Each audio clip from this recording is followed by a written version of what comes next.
नमस्कार, स्वागत है आपका हमारे इस बेहद खास कार्यक्रम काल भैरव दीक्षा में और मैं हूं आपके साथ ऐश्वर्या दुबे। दर्शकों, कौन ऐसा व्यक्ति होगा जो अपने जीवन को सफल एवं सुखद नहीं बनाना चाहेगा। हर कोई अपने जीवन को सफल एवं सुखद बनाना चाहता है और वैसे भी बहुत मुश्किलों के बाद भी हमें इस मनुष्य शरीर की प्राप्ति होती है। ऐसे में इस जीवन का सही उद्देश्य समझना बहुत जरूरी होता है। कैसे अपनी जिंदगी की तमाम बाधाओं से मुक्ति पाते हुए जीवन के सही अर्थ और उद्देश्य को समझते हुए मानव जीवन को सफलता की तरफ ले जा सकते हैं, आपको ये बताने के लिए हमारे स्टूडियो में इस वक्त हमारे साथ मौजूद है काल भैरव के साधक, महान तपस्वी सदगुरु डॉक्टर श्री तारामणि जी। जी हाँ, तो चलिए हम मिलके इनका स्वागत करते हैं। गुरु जी, आपका बहुत बहुत स्वागत है हमारे। बहुत बहुत धन्यवाद जी। गुरुजी, काल भैरव दीक्षा, ये एक नाम से एक अजीब ही चीज मतलब पता चलती है, काल भैरव। तो ये एक्चुअली है क्या? आप हमें इसका थोड़ा मतलब समझाइए, इसका उद्देश्य बताइए काल भैरव का। भगवान काल भैरव महादेव, भोले शंकर, भोलेनाथ, कुछ भी आप बोल दीजिए, शिव जी के उग्र अवतारों में से एक हैं। एक कथा है कि जब विवाद हुआ, ब्रह्मा के पांचवें मुख ने असत्य बोलना शुरू कर दिया, अपनी बढ़ाई करनी शुरू कर दी कि इस जगत में मैं ही सर्वस्व हूँ, मेरे ही कारण सब कुछ हो रहा है। विष्णु ने कुछ कहा, समझाया कि ऐसे अनादर मत करो, ऐसे अहंकार मत करो। शिव जी ने भी समझाया, किंतु वो नहीं माना। वो असत्य बोलता चला गया, अनादर करता चला गया, शिव जी का उपहास करता चला गया। तो अचानक बीच में से इतना तेज पुंज प्रकाश पैदा हुआ, ऐसा तेज पुंज प्रकट हुआ कि सबकी आंखें चौंध दिया गईं। और वहाँ पर भगवान काल भैरव का प्राकट्य हुआ और उन्होंने अपने छोटी उंगली के अग्र भाग से उनका पांचवा शीश उखाड़ के फेंक दिया। जी। इससे ये पता चलता है कि भगवान भैरव कलयुग में असत्य को, अनैतिक को, पाप को, दुराचार को मिटाने के लिए जागृत देवता हैं। इसीलिए ही उनकी पूजा होती है और हमारे पूर्वज बरसों से, युगों युगों से उनकी उपासना करते चले आ रहे हैं। जी। गुरुजी, आप सदगुरु पदासीन होते हुए भी आप अपने नाम के बाद भाई जी क्यों लगाते हैं? इसके पीछे कारण यह है कि मैंने बहुत आश्रमों में रहा हूँ, बहुत गुरुओं का सानिध्य प्राप्त हुआ है, लेकिन बहुत जगहों पर मुझे ये आभास हुआ कि जो नए नए साधक हैं वो गुरु का सामीप्य प्राप्त करने के लिए, उनका सानिध्य प्राप्त करने के लिए एक संकोच के साथ बैठते हैं। एक गुरु पद इतना वृहद है कि उसकी ऊर्जा के निकट वैसे भी साधक का मन बुद्धि काम नहीं कर पाता है। तो उस समय उसको एक ऐसे साथी की आवश्यकता होती है, एक ऐसे गुरु की आवश्यकता होती है कि वो साधना मार्ग में भी आगे बढ़ना चाहता है। उसके पारिवारिक जिम्मेदारियां भी हैं, भीतर से उछाल भी मारता है कि मुझे उसके मिलना है, उस परम ज्योति में मिलना है। और एक ऐसा व्यक्ति सामने बैठा है जो मुझे दिशा दे सकता है, लेकिन संकोच मन में चलता है। तो उसके उस संकोच को, उसके भीतर जो एक बैरियर बना रखा है उसने, उसको मिटाने के लिए मैंने ये भाई जी शब्द इसलिए लगाया है कि उसको वो आभास न हो कि मैं किसी गुरु से बात कर रहा हूँ, किसी श्रेष्ठ से बात कर रहा हूँ। उसको आभास हो कि मैं हाँ अपने ही किसी भाई बंधु से बात कर रहा हूँ, ताकि मैं खुल के अपनी व्यथा कर पाऊँ और मैं उसका निराकरण कर पाऊँ। जी गुरुजी, हम जानना चाहेंगे, आप अपने साधना काल की यात्रा के बारे में हमें बताएं। साधना काल की शुरुआत मेरे वैसे तो पूर्व जन्मों का मैं कभी बताऊँ तो बहुत लंबा हो जाएगा, लेकिन जब मैं 8वीं 7वीं कक्षा में था तो अपने दादाओं की, परदादाओं की, पिताजी की हस्तलिखित पुस्तक शुरू कर दिया था मैंने। और उसमें बहुत सारी ऐसी उस समय की बुद्धि को चोट लगने वाली ऐसी ऐसी बातें, ऐसे ऐसे मंत्र जब मैंने पढ़े तो मैं उस समय ही जागृत हो गया। उन सबको पढ़ने के बाद मुझे लगा कि ये संसार में जो दिख रहा है, इसके अलावा ऐसा कुछ अदृश्य है जो बहुत कुछ है, जो बहुत कुछ अज्ञात में समेटे हुए है। उनको जब मैंने पढ़ना शुरू करा, उनकी साधना करनी शुरू करी, गायत्री के अनुष्ठान करने शुरू करे, मुझे कुछ भी नहीं पता था कैसे माला पकड़नी है, आसन बिछाना है कि नहीं बिछाना है। धीरे धीरे करते करते करते करते मैं त्राटक साधनाएँ, ये 8वीं 9वीं कक्षा से करते करते अपनी पढ़ाई पूरी करते हुए इन सब साधनाओं को सवेरे 4 बजे ध्यान साधना, मंत्र साधना, अलग अलग महाविद्याओं की साधनाओं को उस समय मैंने पढ़ लिया था। उसके क्या रूप प्रारूप होते हैं, क्या फल होते हैं, क्या नुकसान होते हैं, उस सब मैंने पढ़ लिया था। और उसको करते करते करते करते अपनी पढ़ाई को पूरा करते हुए, अपनी साधनाओं को आगे करते हुए कई सारे आश्रमों में कई सारे गुरुओं का सानिध्य प्राप्त किया। इसमें अगर हम वैदिक लें तो वैदिक में भी मैंने सभी गुरुओं का सानिध्य किया है।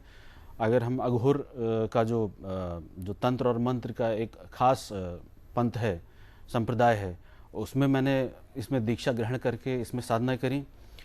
कौल संप्रदाय, इसमें मैंने दीक्षा ग्रहण करी। इसके बाद कपालिक संप्रदाय, उसके बाद जो सूफी सुलेमानी साधना है उसमें, उसके बाद जो बुद्धिस्ट जो लामाओं की साधना है उसको भी मैंने करा। और ये पाया कि ये सारी साधनाएं, ये सारे मार्ग ले एक ही तरफ जा रहे हैं। जी गुरुजी, आपके साधना काल के बारे में सुनते हुए मुझे मेरे जहन में एक सवाल आया है। क्या आपने कभी ईश्वर को देखा है? जब मेरा साधना काल शुरू हुआ था तो मुझे शुरुआत में ही पता नहीं, क्योंकि मैं बहुत भीतर रहता था, अंदर ही अंदर रहता था, बाहर में बोलता नहीं था, बिल्कुल भी किसी से बात नहीं करता था, कोई मित्र नहीं था। कुछ बचपन से ही अदृश्य चीज़ों को देखने का आभास मुझे होना शुरू हो गया था, बहुत बाल्यकाल में ही। तो मैं शुरुआत में ही जब देखता था तो मैंने हनुमान जी की साधनाएं, श्री रामचंद्र की स्तुतियाँ, इस प्रकार से तांडव स्तोत्र करना शुरू कर दिया था। 8वीं 9वीं कक्षा में बोलना भी नहीं आता था, उसका उच्चारण भी नहीं आता था, लेकिन आता था अंदर से कुछ।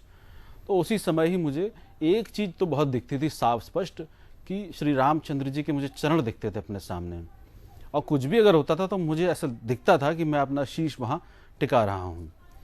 और ऐसे धीरे करते करते करते करते कुछ ध्यान की, कुछ मंत्र की, कुछ तंत्र की साधनाओं को करते करते इन सब का ऐसा एक दिन दबाव बना भीतर चित्त में कि कुछ एक ऐसी चीज़ प्रकट हुई, कुछ ऐसी अस्तित्व में कुछ जो छुपी हुई चीज़ थी, जो सत्य छुपा हुआ था, जो भीतर भी था, जो बाहर भी था, वो कण कण में विराजमान था, उसका प्राकट्य सामने हुआ।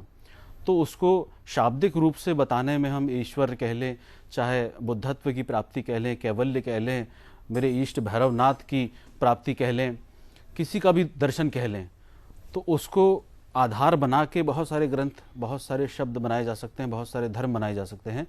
लेकिन हाँ, अगर आप कहती हैं कि ईश्वर को देखा है, तो उस आधार पे अगर मैं आपके आके कहता हूँ तो मैंने हाँ देखा है, दर्शन करें। मैं आपसे पूछना चाहूंगी, आजकल देखिए जैसे बहुत से बाबा हो गए या आचार्य वगैरह जो होते हैं वो देवी देवताओं के साधना पे, इन सब चीजों पे ज्यादा जोर देते हैं, लेकिन आप इन सब से एकदम अलग हैं। आप भैरव जी के साधना पे ज्यादा जोर देते हैं, ऐसा क्यों? भैरव जी की साधना पे जोर देने का मेरा इसलिए उद्देश्य है कि शुरुआत से मैंने बहुत सारी साधनाएं करी हैं, अनगिनत साधनाएं करी। आप कोई भी साधना का नाम लेंगे, वो साधना मैंने करी है, लेकिन हर संप्रदाय में भी करी है, यानी कि नाथों में भी करी है, कौलिक में भी कर ली, कपालिक में भी कर ली। तो अलग अलग ढंग से जब मैंने साधनाएं करी तो मैंने एक चीज़ बड़ी कॉमन देखी कि आप दुर्गा जी की उपासना कर रहे हैं, कोई भी मंत्र कर रहे हैं, शुरुआत में आज्ञा ले रहे हैं, हे भैरवनाथ मुझे आज्ञा देना, मैं साधना में बैठ रहा हूँ। तो ये चीज़ मैंने जब बार बार देखी, बाबा की साधना तो शुरू से करते हुए आ रहा हूँ मैं, लेकिन जब इस चीज़ पे मेरी दृष्टि पड़ी कि ये ऐसा ही क्यों है, भाई जब देवी की साधना कर रहा हूँ मैं, तो मैं इनसे क्यों बोल रहा हूँ। तो मैंने ये पाया कि ये पूरा तंत्र का सिस्टम, पूरा मंत्र का सिस्टम, पूजा उपासना ध्यान समाधि का सिस्टम, सारा का जो केंद्र है वो भगवान भैरवनाथ के ही आगे सिमट जा रहा है, उसी से निकल रहा है, उससे ही सिमट जा रहा है। भैरव को देख रहा हूँ तो काली दिख रही है, काली को देख रहा हूँ तो भैरव दिख रहा है, राम को देख रहा हूँ तो भैरव दिख रहा है। हर जगह जब देख रहा हूँ, जब उस चीज़ का प्राकट्य हुआ तो हर जगह भैरव भैरव दिख रहा है। और ऐसे दिख रहा है कि मैं अपनी इस चमड़े की आंखों से मैं देख नहीं पा रहा हूँ। तो जब इस चमड़े की आंखों को छोड़ के जब भीतर से देखने का प्रयास करा, तब उनके पूरे दर्शन हुए, क्योंकि इसकी सीमाएं हैं। आप कितना देख लेंगे, 1 किलोमीटर 2 किलोमीटर दूरबीन लगा के, कुछ प्रकाश वर्ष। लेकिन जब ये सारे प्रकाश वर्ष और सारे ब्रह्मांड एक ब्रह्मांड हम जानते हैं, और वैज्ञानिक ढूंढ रहे हैं कि कितने अनंत ब्रह्मांड हैं, और जब हम कोई भी ग्रंथ पढ़ते हैं तो कहते हैं एक एक रोम में एक एक ब्रह्मांड है, अनंत अनंत ब्रह्मांड है। तो हर ब्रह्मांड की जब हमने ये कल्पना देखी कि उसमें एक एक रोम में ब्रह्मांड है, तो मैंने जब ये देखा कि वो सारे ब्रह्मांड मिला के भी एक अंश उस भैरवनाथ का बन रहा है। तो हम हर किसी की उपासना करने से पहले भगवान भैरवनाथ की जब आज्ञा लेते हैं तो मुख्य क्या हुआ, कोई भी देवी, कोई भी महाविद्या, कोई भी सिद्ध नहीं होगी बिना भगवान भैरवनाथ के। कुछ भी सिद्ध नहीं होगा। तो मैं क्यों ना उस बीज को ही लेके चलूं, बीज को ही आरोपित करूं सबके भीतर। और भगवान भैरवनाथ ऐसे हैं, बहुत करुणावान हैं, इतना ममत्व है कि आपको आश्चर्य होगा मेरे स्टेटमेंट पे कि अगर मैं ये कहूँ बहुत अतिशयोक्ति हो जाएगी कि जो माँ है वो अपना ममत्व जहाँ से निकालती है, उस ममत्व का केंद्र भी भगवान भैरवनाथ हैं। तो आप सोच सकते हैं कि कितना ममतामयी, कितना करुणामयी वो भगवान भैरवनाथ होगा। और उसी के साथ साथ बहुत स्ट्रिक्ट भी है, बहुत कठोर भी है, क्योंकि अगर वो कठोर नहीं होगा तो जितना समाज में इस समय दुराचार है, पाप है, उसका कई अनंत गुना फैल जाएगा। और कोई भी, चाहे वो लक्ष्मण जी ले लें, चाहे वो दुर्वासा जी ले लें, चाहे कोई भी ले लें, जिस समय जिस काल में जिन्होंने संघर्ष किया है, संहार किया है, उसके पीछे एक ही ऊर्जा कार्य कर रही है, भगवान भैरवनाथ की। तो जो इतनी महाशक्ति है कि जिसके बारे में कल्पना भी नहीं कर सकता है, ग्रंथ में भी नहीं सिमट सकता है, तो क्यों ना मैं उसको आगे लेके चलूं। उसकी साधना करने वाले की बुद्धि, विवेक, ज्ञान, प्रज्ञा, एकाग्रता, ध्यान, समाधि सब स्वतः सिद्ध होने लग जाता है।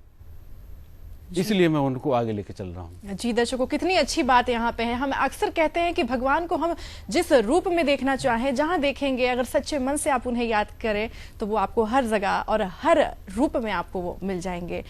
बाबा जी, मैं आपसे ये जानना चाहूंगी कि आप विशेष करके भैरव जी के दीक्षा साधना के अलावा और कौन से ऐसे कार्य हैं, कौन से ऐसे साधनाएं हैं जिन पे आप जोर देते हैं, वो साधना देने का कार्य आप करते हैं, और भगवान भैरव का ही आखिर क्यों और कब से शुरू किया है आपने ये? भगवान भैरव की दीक्षा के अलावा मैं श्री काल भैरव आश्रम में लखनऊ में बहुत सारी साधनाओं को भी कराता हूँ। उसके पीछे कारण यह है कि बहुत सारे साधकों को, बहुत सारी किताबों को, आजकल का सोशल मीडिया के माध्यम से इतना ज़्यादा ज्ञान आ गया है कि उनको ये लग रहा है कि वास्तविक ज्ञान यही है, जबकि वो इन्फॉर्मेशन है। तो वो इन्फॉर्मेशन उनकी मन की तरंगों को पकड़ के उनको भगाता है।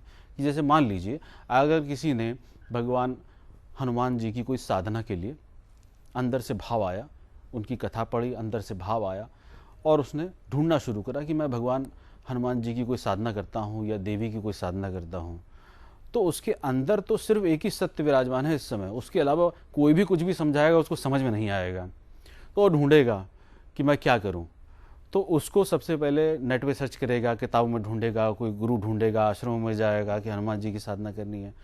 तो जब मैं कोई साधना दूसरी करवाता हूं भगवान भैरव के अलावा, तो उसको मैं साथ में ये बताता हूं उसका सत्य कि तुम शुरू तो कर सकते हो हनुमान जी की साधना से, लेकिन आना तुमको ही पड़ेगा। तो मेरा कार्य है, मेरा धर्म है, कर्तव्य है सही बताना, लेकिन जहाँ जिस स्टेट पे वो है उस स्टेट पे उसको अपने अनुभव भी करवाना। तो हनुमान जी की साधना भी करवाई, या देवी की साधना करवाई, या और कोई भी साधना करवाई। आजकल अप्सराओं, यक्षिणियों, इन सब की साधनाओं का बहुत ज़्यादा जोर है। तो ऐसी भी कोई साधना जो निकृष्ट साधनाएं हैं वो भी करने के लिए कोई आता है तो उसको भी मैं बुलाता हूँ बड़े प्रेम से कि आओ, दीक्षा ग्रहण करो और साधना करो। मेरे सानिध्य में करो, चाहे घर में करो, चाहे मंदिर में करो, कहीं भी करो, उस साधना करो। और धीरे धीरे धीरे धीरे ईश्वरी की कृपा से, भगवान भैरव की कृपा से वो साधना तो वो शुरू करता है, लेकिन उसको सत्य जब छू जाता है भीतर से मेरे द्वारा, तो वो करते करते वो साधना तो भूल जाता है, सीधे भगवान भैरव की सेवा में आके लग जाता है। क्योंकि सत्य ऐसी चीज़ है आप झुठला नहीं सकते हैं, क्योंकि अंधकार कितना ही बड़ा हो, प्रकाश की सत्यता हमेशा वैसी ही रहेगी।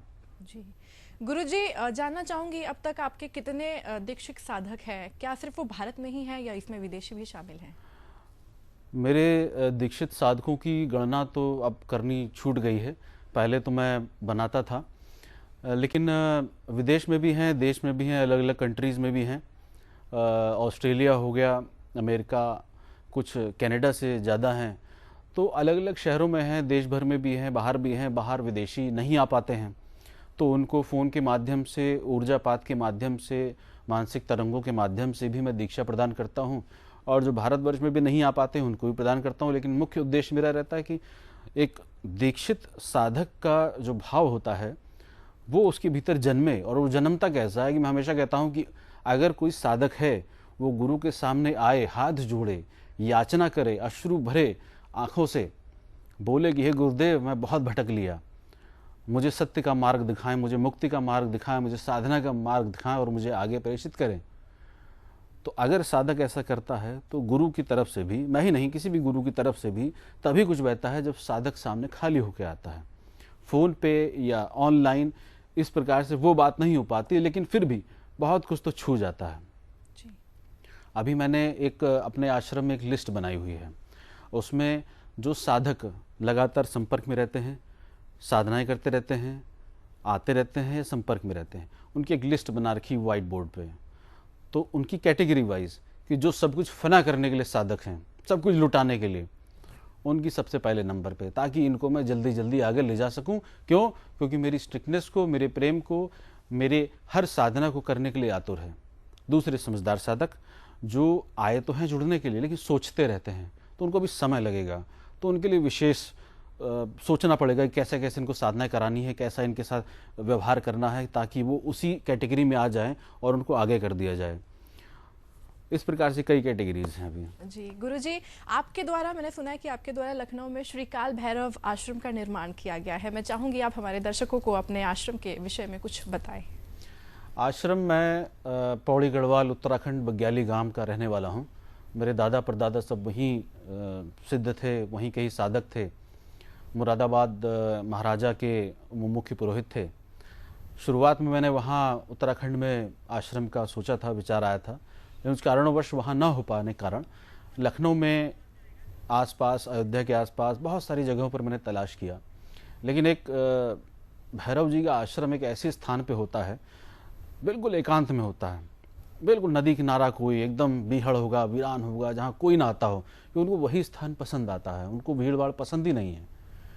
और जब मैं ढूंढते ढूंढते जंगलों में, नदी किनारे, खेतों के पीछे, शहरों से दूर, आने वाले 10-20 साल 50 साल में कोई कंस्ट्रक्शन ना आए वहाँ पर, ऐसे स्थान को ढूंढते ढूंढते एक जब स्थान पहुँचा वहाँ पर, तो लखनऊ के एक बहुत पीछे के एरिया में, पीछे की तरफ जंगल है, चारों तरफ खेत है, पीछे की तरफ मोर बोलते रहते हैं, हिरणों की आवाज़ आती रहती है, पीछे एक पेड़ है, वहाँ पर रात भर जुगनू टिमटिमाते रहते हैं, असंख्य जुगनू टिमटिमाते रहते हैं। ऐसा लगता है जैसे पूरा ब्रह्मांड यहाँ पर सामने आ गया है। रात भर एकदम सन्नाटा रहता है। तो साधक को क्या चाहिए? ऐसी व्यवस्था चाहिए। और यही व्यवस्थाओं को मैंने अपने साधना के जीवन काल में बहुत कमी पाई कि जहाँ भी मैं जाता था भीड़ भाड़ रहती थी, लोगों का जमावड़ा रहता था, कहीं भी जाओ तो एक ऐसा स्थान जो भगवान भैरव की साधना के लिए या किसी भी ध्यान साधना के लिए और कोई भी साधना के लिए उपयुक्त हो, वो मैंने चुनाव करा। तो मुझे वो जगह बहुत आकर्षित करी और भगवान भैरव का साक्षात आदेश था मुझे कि 1 महीने के अंदर 7 अगस्त को मेरा आश्रम खुल जाना चाहिए। और 1 महीने के अंदर अंदर पता नहीं कैसे कहाँ से क्या व्यवस्था हुई और उस आश्रम पे सभी साधकों ने अपने खून पसीने से उस आश्रम का निर्माण किया। जी गुरुजी, हम ये सुनते आए हैं अक्सर आपसे कि आप कहते हैं कि जो श्री काल भैरव आश्रम है वो पूरे विश्व का एकमात्र ऐसा आश्रम है कि मतलब सिर्फ वहीं पे साधना ध्यान केंद्र किया जाता है। क्या ये वाकई में सच है? हाँ बिल्कुल सत्य है, क्योंकि मैं बहुत सारे आश्रमों को जानता हूँ। रियल में अगर तंत्र साधना हो रही होगी तो आप कहीं भी देख लीजिएगा वहाँ ध्यान नहीं कराया जा रहा होगा, कहीं भी आप देख लीजिएगा। अगर ध्यान कराया जा रहा होगा तो तंत्र बैन होगा, नहीं कर सकते। पता नहीं कैसी लोगों के अंदर ऐसी भ्रांतियां फैली हुई हैं। तो इस भ्रांति को मिटाने के लिए कि जो भगवान भैरव है वो ध्यान में भी ले जाता है। जब भगवान भैरव की साधना करेंगे तो साधुओं क्या होता है कि आंख बंद करके नींद आने लगती है। वो नींद नहीं आ रही होती है, वो ऐसी एक ध्यान की अवस्था में ले जाता है भगवान भैरव कि देख बाहर से कट जा, और भीतर कितनी शांति है, मन के बैरियर को तोड़ता है। और जब मन के बैरियर को तोड़ता है, माला भी छूट जाती, मंत्र भी छूट जाता, पता नहीं कौन से लोक में ले जाके बैठा देता है। इतना सुंदर, इतना अलौकिक अनुभव, उसमें विचार भी नहीं होता है। तो मन की मृत्यु के मैं शिविर लगाता था, उसमें मेरा उद्देश्य यही होता था कि साधक जो मन के जंजाल में फंसा हुआ है, उस मन के जंजाल से थोड़ा सा पीछे हटके देखे कि एक्चुअल में सत्यता क्या है, वास्तविकता क्या है, कि क्या मन जहाँ भगा रहा है, मन हमारे इंद्रियों से अटैच्ड है। जीभ पे एक बार अनुभव आ गया कोई कुछ भी, वो मन में जुड़ जाता है और जन्मों रहता है। तो कभी भी वो वस्तु अगर टीवी पे दिख जाए, सामने दिख जाए और उसकी स्मेल भी आ जाए, तुरंत जीभ पे कुछ संवेदना आ जाती है। या अगर कोई भी भावना आ जाए तो उस केंद्र की हृदय की अलग, बुद्धि की अलग, त्वचा की अलग, आँखों की अलग, सूंघने की अलग, बोलने की अलग, वो हर इंद्रियों के माध्यम से मन ने आपको फंसा रखा है। तो उसको तोड़ने के लिए कुछ बड़ी चोट चाहिए, और बड़ी चोट वो भगवान भैरव के अलावा कोई मार ही नहीं सकता है। तंत्रों में जो बताया इतना संहार कर दिया, वो संहार आपकी जो मन में बसी हुई कुरीतियाँ हैं, मन में बसे हुए पाप हैं, संस्कार हैं, उस पर चोट मारता है। और जब चोट मारता है तो बड़ा अंदर से दुख होता है, कष्ट होता है। क्यों? क्योंकि उसने तो यही सत्य समझा हुआ था ना, उसको दूसरे सत्य का तो पता ही नहीं था कि क्या है ये। तो उसका सत्य पे चोट मारता है कि तेरा जो सत्य था अब असत्य हो गया। तो कुछ क्षण के लिए रोता है, बिलखता है, परेशान भी होता है, गुरु के पास आता है, गुरु जी क्या हो रहा है, अब सब मैं भूल रहा हूँ, अब मेरे मन में विचार नहीं आ रहे हैं, शांति से महसूस हो रही है, बोलने का मन नहीं कर रहा है। तो ये वही योग की क्रियाएं हैं, वही तंत्र की क्रियाएं हैं जिनका सामंजस्य बिठा के, जिनका सायुज्य करके, जिनको एक साथ करके मैं साधकों के, लोगों के जीवन में शांति और साहस, सत्य बोलने का साहस, ताकि जो समाज में दुराचार है उसके सामने आप छाती चौड़ी करके बोल सकें गलत है। अच्छे अच्छे लोग बहुत हृदय से सॉफ्ट होते हैं, बहुत सॉफ्ट होते हैं, वो अपनी बात बोल ही नहीं पाते हैं, तो उनको वो बल देता है। जी गुरुजी, हम अक्सर ये सुनते आए हैं, बचपन से ही कथाओं में भी बताया जाता है, भगवान की जब कथा हम लोग सुनते हैं तो उसमें बताया जाता है कि जो भगवान भैरव थे वो काफी ज्यादा क्रूर थे। तो कहीं ना कहीं लोगों के अंदर ना वो भय है, भगवान भैरव को लेकर ना डर रहता है। तो क्या वही वाकई में ऐसा है? हाँ, बिल्कुल ऐसा है। जो बताया गया है उसमें कुछ परसेंट तो बिल्कुल सत्य है, लेकिन उसको सही रूप में मैं आपको बताता हूँ वो क्यों इतने क्रूर हैं। आपने कभी भी अपने जीवन में देखा होगा, किसी के भी जीवन में देख लेंगे, जिनके क्लास में टीचर स्ट्रिक्ट हैं, नियम का पालन कराते हैं, होमवर्क टाइम से करवाते हैं, वो कहीं ना कहीं बहुत उच्च पदों पर आसीन होंगे, उनके जीवन में वो नीति नियम अंदर तक बस गया होगा।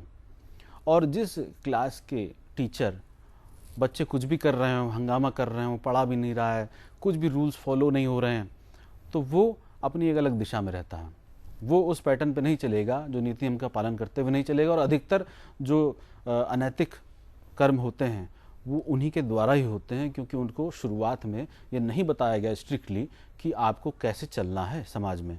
अगर आप सामाजिक नहीं हैं तो आप जाइए, जंगल में रहिए, गुफाओं में रहिए, पहाड़ों पर रहिए, शमशान घाट में रहिए, मंदिरों में रहिए, अपनी उपासना करिए, जो उपद्रव करना है वहाँ करिए। लेकिन अगर समाज में रहना है तो समाज के कुछ नियम है, उसके अनुसार आपको चलना पड़ेगा। उसकी नींव बचपन में बता दी जाती है। और अगर जो टीचर बचपन में इसको नहीं सिखाता है वो तो बुरा कर ही रहा है। लेकिन स्टूडेंट को कुछ भी नहीं पता होता उस समय, वो छोटा बच्चा होता, बालक होता है, वो कुछ भी नहीं, अबोध है, उसके अंदर जो ऊर्जा फूट रही है वो बाहर किसी भी एक्सप्रेशन में निकल जाती है। उसको सही दिशा देने का कार्य गुरु का होता है, और सबसे बड़ा गुरु महाकाल भैरवनाथ है। तो अगर छोटे क्लास का गुरु अगर ऐसा क्रूर हो सकता है उस बच्चे की दृष्टि से, तो जो सारे युग का, युगों युगों से, सारे काल का, सारे कालखंड का काल भैरव, जो सभी आतताइयों को काल काल से, युगों युगों से दंड देता हुआ आ रहा है, कितना क्रूर होगा। तो उसका एक टेरर होना बहुत आवश्यक है। लेकिन उसके साथ साथ मैंने जैसे पहले बोला, बहुत प्रेमी है। आप अगर दिल से जाएंगे तो अपना सब उड़ेल के दे देगा, आपको बोलने की आवश्यकता नहीं पड़ेगी। लेकिन जहाँ आपने बुद्धि का प्रयोग करा तो वो पहले बुद्धि का दमन करता है कि जिस नकारात्मक बुद्धि से तुम मुझे देख रहे हो, देख ही नहीं पाओगे। है बहुत स्ट्रिक्ट है, लेकिन उसके साथ बहुत करुणामयी भी है। ये सिर्फ और सिर्फ वो देख पाएगा, वो समझ पाएगा जो झुक के आएगा। जी, तो हम कहीं ना कहीं ये कह सकते हैं कि जो दिल से उन्हें मानेगा, समझेगा, उनके लिए वो भी बहुत नरम उनके प्रति हो जाएंगे। गुरुजी, जहां आज देखा जाए तो बहुत सारे मेडिटेशन सेंटर्स हैं, धर्मगुरु ज्ञान बांट रहे हैं, लेकिन इन सब से निकल के आप एकदम अलग हैं। आप पूरी तरीके से ना धर्म इसमें ना ज्ञान बांटते हैं, ना आप मेडिटेशन सेंटर आपका इसमें है, लेकिन आप इन सब के अलावा बहुत ही अलग है, जो कि आप साधना दीक्षा देते हैं। आखिर ऐसा क्यों? हाँ, अधिकतर मैंने देखा है कि इस तंत्र की लाइन में बहुत ज़्यादा पढ़े लिखों की संख्या नहीं है, बहुत देखा मैंने। तो अधिकतर क्या होता है कि भीतर से वैराग्य साधक के उछाल मारता है। तो वैराग्य के लिए क्या सोचता है कि ये सब छोड़ दो, ये सब जो जितना भी संसार है सब छोड़ के चलो जंगल। लेकिन एक्चुअली बदला नहीं होता ना, अंदर से उछाल तो मारा लेकिन ट्रांसफॉर्मेशन नहीं हुआ ना पूरा। तो उसके लिए वो चला जाता है छोड़ के जंगलों में, बाबाओं के पास, आश्रमों में। तो वहाँ क्या करेगा? वहाँ ये वही करेगा जो वह संसार में कर रहा था। वही उपद्रव मचाएगा। इसीलिए आश्रमों में, बहुत अच्छे आश्रम की बात नहीं कर रहा हूँ, लेकिन अधिकतर आश्रमों में यही सब कुछ हो रहा है, पॉलिटिक्स, अच्छे साधकों को गुरुओं से ना मिलने देना। तो आप जैसे पूछ रहे हैं कि मैं इसमें कैसे अलग हूँ, मैं क्या अलग से कुछ योगदान कर रहा हूँ। मैं ग्रेजुएट हूँ, मैं एमबीए भी किया हुआ हूँ, डॉक्टरेट की मुझे उपाधि मिली हुई है स्पिरिचुअलिज्म में, और मैं सभी तंत्र मार्ग और सभी ध्यान मार्ग से होते हुए आया हूँ। मैं साइकोलॉजी का स्टूडेंट भी रहा हूँ, तो मुझे साइकोलॉजी पता है कि सामने वाले व्यक्ति किस साइकोलॉजी से बात करेगा।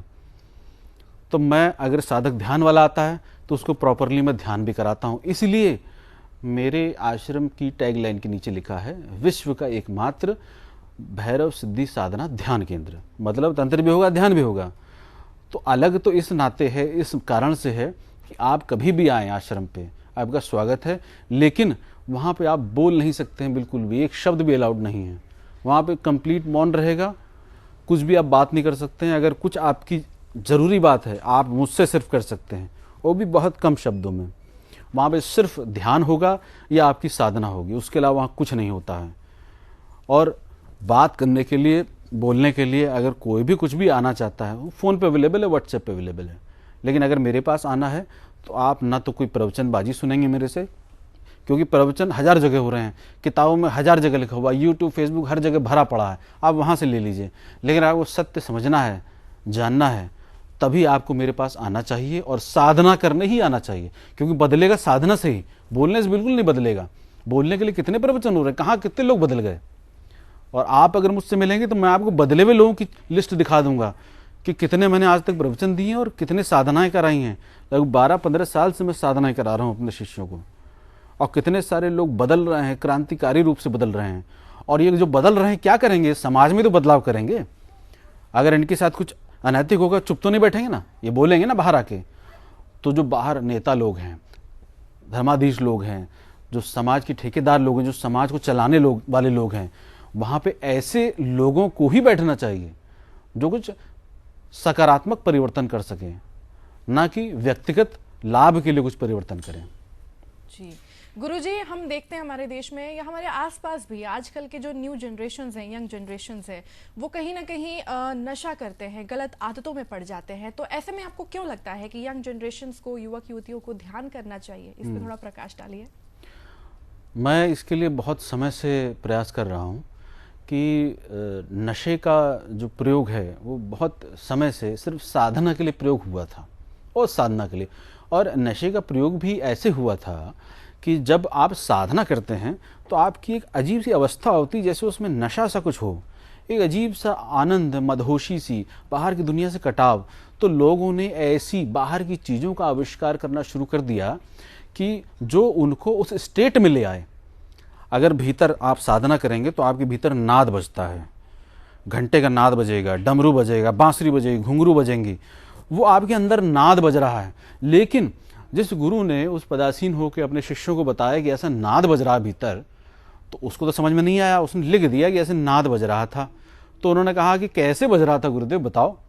तो उन्होंने कहा कि कुछ पीतल का ले आओ, बजा के दिखाते हैं, और बड़े बड़े घंटे, बड़े बड़े डमरू, नगाड़े, ऐसी ध्वनि आ रही है। तो लोगों ने जो वास्तविकता उसको न पकड़ के, जो उनकी ऊर्जा में नहीं समा पा रहा था, बड़ा कुछ उन्होंने बाहर नगाड़ा लगा दिया, घंटा लगा दिया, और उसको बजाने लगे कि ये नाद बजता है भीतर।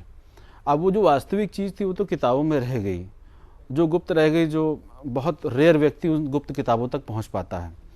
लेकिन जो फॉलो करने वाले लोग थे, उन्होंने सिर्फ और सिर्फ बाहर की चीज़ों को पकड़ लिया। उसी प्रकार से साधना में भी कुछ ऐसी चीज़ें हैं जिनका प्रयोग किया जाता है उस अवस्था को सिर्फ टच कराने के लिए कि देखो ऐसी अवस्था होती है। जो नहीं समझता है, जो हठी होता है कि नहीं कुछ नहीं होता, तो उसको समझाने के लिए थोड़ा सा कुछ बताया जाता है, ऐसा होता है। जो ध्यान करने के लिए भी नहीं बैठना चाहता है, तो जब हल्का सा स्वाद आ गया उस परम का, उस शांति का, तो फिर वो साधना में बैठा दिया जाता है। लेकिन इसके दुष्प्रभाव अनंत हैं, जिसको मैं सपोर्ट नहीं करता हूँ। लेकिन जब मैं ध्यान की बात करता हूँ, साधना की बात कराता हूँ, तो बच्चों को शुरुआत से ही, छोटे से ही, जैसे प्रेयर होती है स्कूलों में, वंदना होती है, सरस्वती वंदना, उसका कोई फ़ायदा नहीं है, कुछ फ़ायदा नहीं है। वो मैकेनिकल हो चुका है।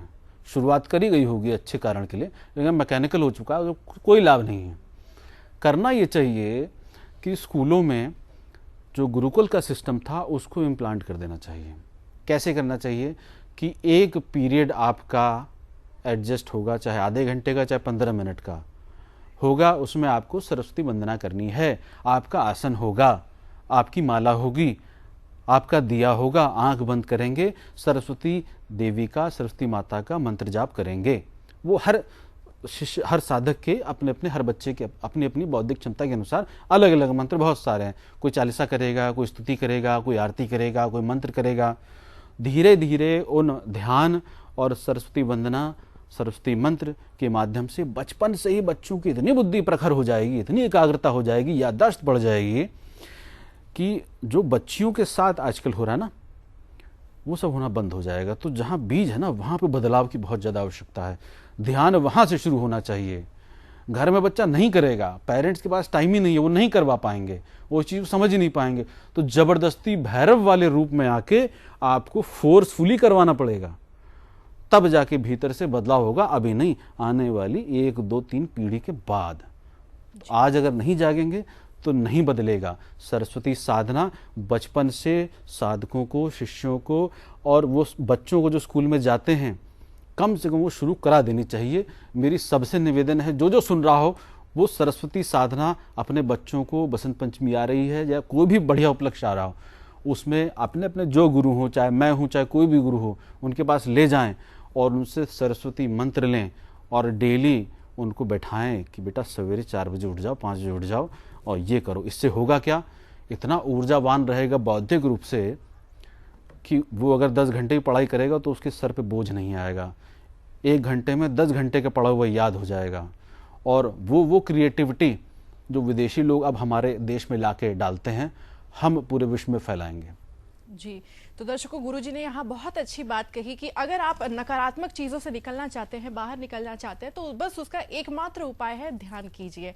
तो गुरुजी, आप हमारे स्टूडियो में आए और आपने हमारे दर्शकों का मार्गदर्शन किया, इसके लिए आपका बहुत बहुत आपका भी बहुत बहुत धन्यवाद, सभी का बहुत बहुत धन्यवाद। तो दर्शकों, अगर आप दीक्षा लेना चाहते हैं, भगवान भैरव जी की दीक्षा लेना चाहते हैं, गुरुजी से जुड़ना चाहते हैं, तो टीवी स्क्रीन पे सारे डिटेल्स जो है इस वक्त फ्लैश हो रहे हैं। आप कॉल कर सकते हैं और गुरुजी से बात कर सकते हैं। उनके आश्रम में जाके आप उनसे दीक्षा जरूर लें। आपके जीवन में खुशियां यूं ही बनी रहे। दीजिए मुझे इजाजत, नमस्कार।